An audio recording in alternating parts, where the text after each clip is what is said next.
Good morning my dear student. Online class में आपका एक बार फिर स्वागत है।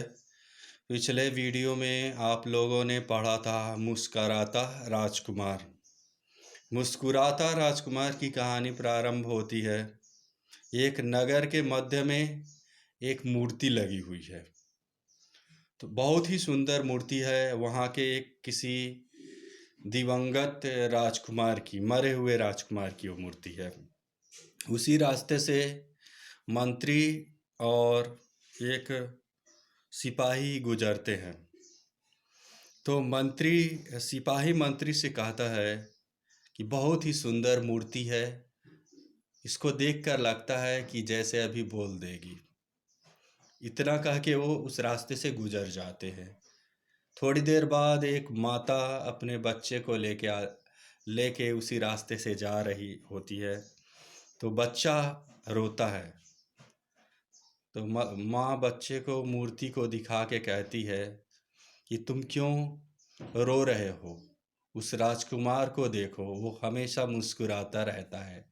तुम्हें भी राजकुमार की तरह बनना चाहिए और हमेशा मुस्कुराते रहना चाहिए।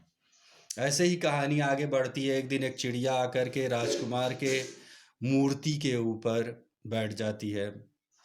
उसी दिन पानी बरसने लगता है। चिड़िया अपने घोंसले में जाना चाहती है, अपने छाजन में जाना चाहती है, लेकिन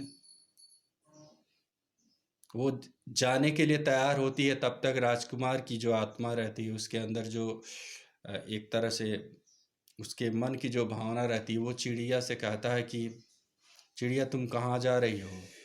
आज तुम रुक जाओ, यहीं मेरे पैर के पास रहना। चिड़िया राजकुमार की बात को मान लेती है और उसके पैर के नीचे छुप जाती है।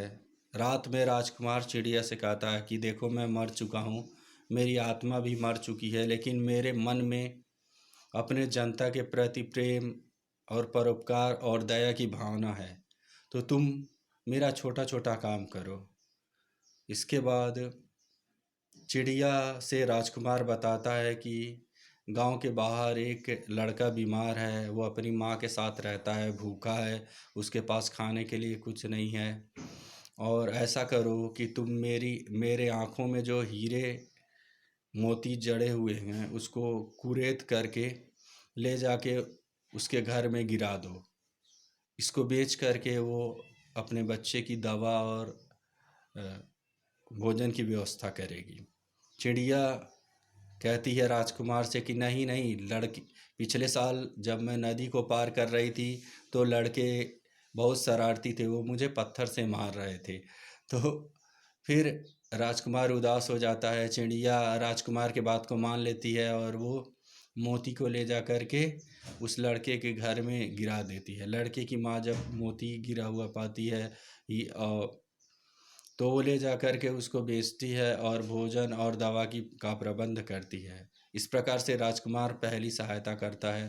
फिर दूसरी बार चिड़िया जब रास्ते से आती है तो चिड़िया राजकुमार के पास पुनः आती है। उसके बाद राजकुमार कहता है कि एक कलाकार, एक नाटककार एक घर में भूखा प्यासा बैठा है और तुम जाओ उसकी सहायता करो।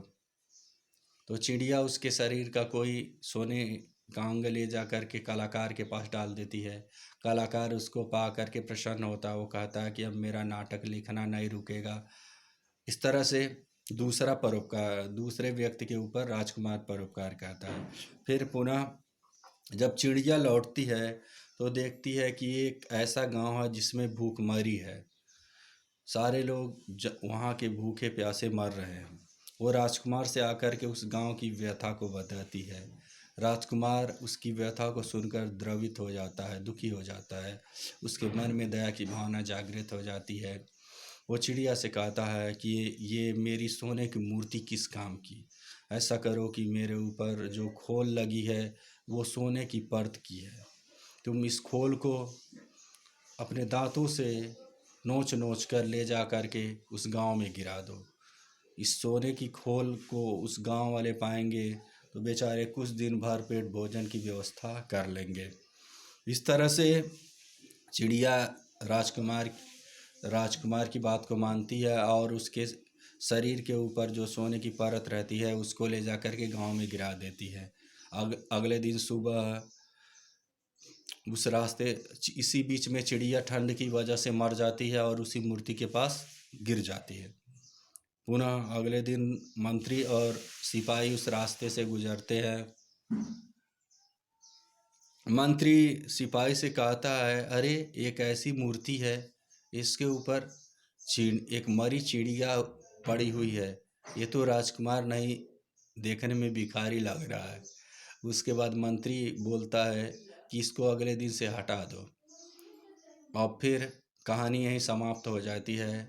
तो ऑस्कर वाइल्ड की इस कहानी में आप लोगों ने देखा कि राजकुमार मरने के बाद भी एक चिड़िया के द्वारा अपने देश की जनता की सेवा करता है, अपने अपने देश की जनता के ऊपर दया दिखाता है, उनकी सहायता करता है। तो प्यारे बच्चों, इस कहानी से हमको यह शिक्षा मिलती है कि हमें परोपकारी होना चाहिए, दयालु होना चाहिए, दीन दुखियों के प्रति अपने मन में दया की भावना रखनी चाहिए। अगले वीडियो में मैं आप लोगों को हिंदी व्याकरण पढ़ाऊँगा। मैं आशा नहीं पूर्णतः विश्वास रखता हूँ कि आप लोग जो वीडियो भेजा जा रहा है उसको पढ़ लिख रहे होंगे और पढ़ाई लिखाई का काम अनवरत कर रहे होंगे। धन्यवाद। Thank you.